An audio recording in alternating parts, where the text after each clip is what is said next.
On the 26th of February, people woke up to their Instagram apps showing them reel after reel of the most graphic and heinous content ever seen. It was like going into Live Leak at the height of its heyday, with gore and shock content flooding the site, even if sensitivity controls were turned up to maximum.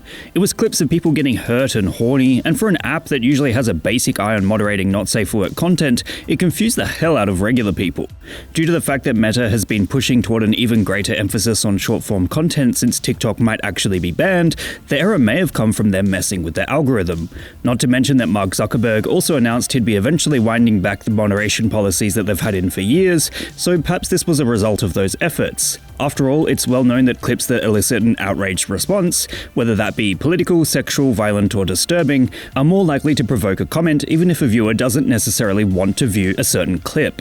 This is how algorithms ran for a long time, boosting content that got the most views and comments, even if the content wasn't exactly nice. Algorithms have mostly been tweaked since the late 2010s to not be exactly like this, but the output often remains similar.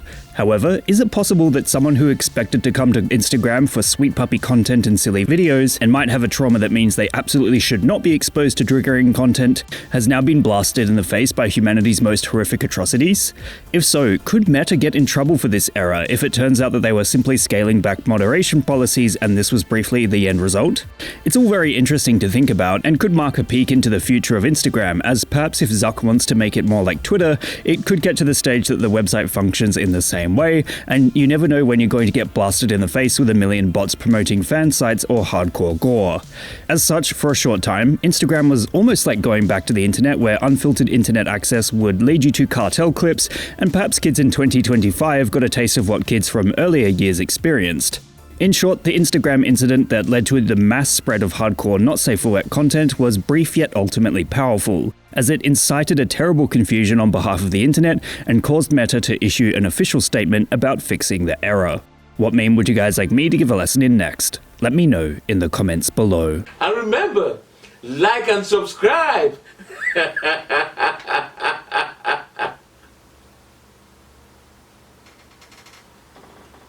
Or else.